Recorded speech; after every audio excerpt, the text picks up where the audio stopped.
ये लोग बैसारन वैली में, पहलगाम के पास कश्मीर में क्या कर रहे थे?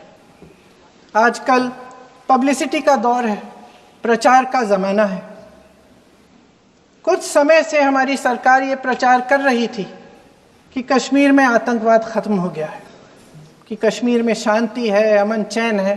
प्रधानमंत्री जी ने खूब भाषण दिए, देशवासियों को कहा कि चलिए कश्मीर चलिए, सैर करिए।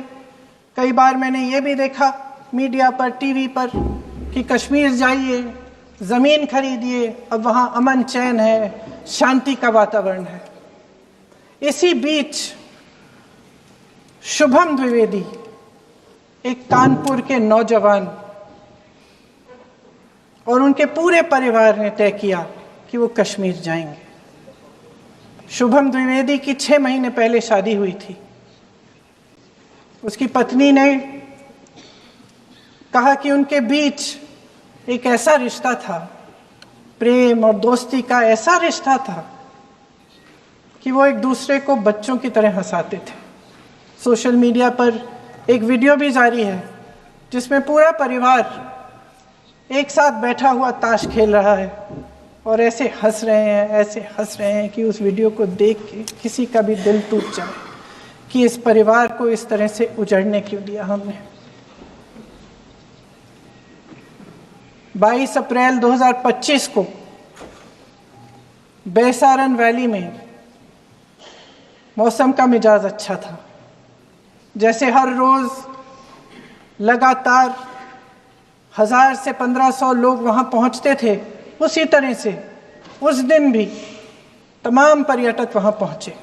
वहाँ का रास्ता आसान नहीं है अध्यक्ष महोदय जी, जंगल से जाना पड़ता है, पहाड़ों के बीच जाना पड़ता है, घोड़े से जाना पड़ता है। ये परिवार वहाँ पहुँचे, मौसम सुहाना था, उनके बच्चे ट्रैम्पोलिन पे खेल रहे थे, कोई जिपलाइन कर रहा था, कोई चाय पी रहा था, तो कोई कश्मीर की सुंदर वादियों की ठंडी हवा का मज़ा ले रहा था। शुभम अपनी पत्नी के साथ एक स्टॉल पे खड़े थे। तभी अचानक 4 आतंकवादी जंगल में से निकलते हैं और शुभम को वहीं अपनी पत्नी के सामने मार डालते हैं।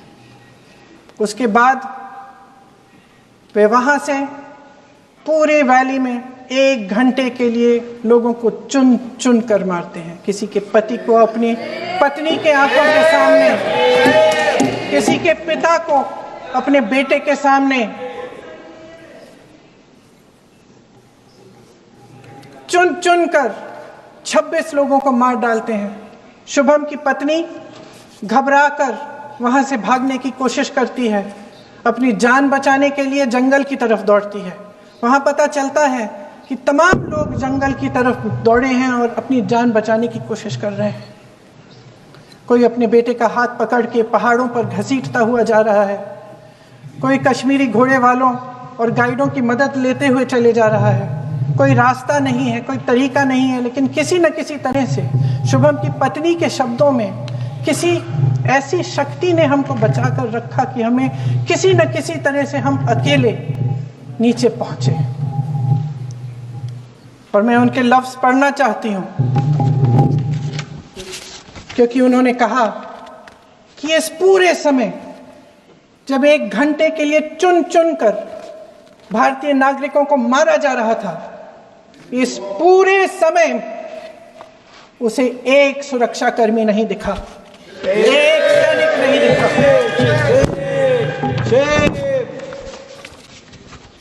शुभम की पत्नी ने कहा, कोट, मैंने अपनी दुनिया को खत्म होते हुए देखा। अपनी आंखों के सामने एक सिक्योरिटी गार्ड नहीं था।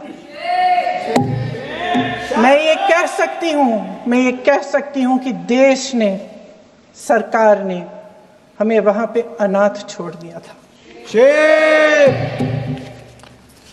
सिक्योरिटी क्यों नहीं थी वहां?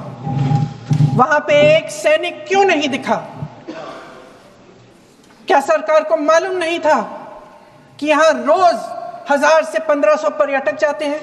क्या सरकार को मालूम नहीं था कि यहाँ के को पहुंचने के लिए जंगल के रास्ते से जाना पड़ता है? अगर कुछ हो जाएगा तो लोग वहां से निकल नहीं पाएंगे।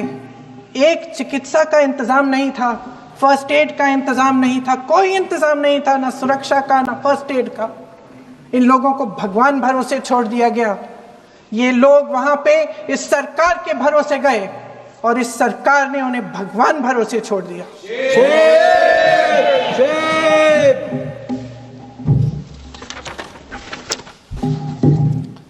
मैं पूछना चाहती हूं, ये किसकी जिम्मेदारी थी? इस देश के नागरिकों की सुरक्षा की जिम्मेदारी किसकी है? क्या इस देश के प्रधानमंत्री की नहीं है? क्या इस देश के गृह मंत्री की नहीं है? क्या इस देश के रक्षा मंत्री की नहीं है? क्या एनएसए की नहीं है?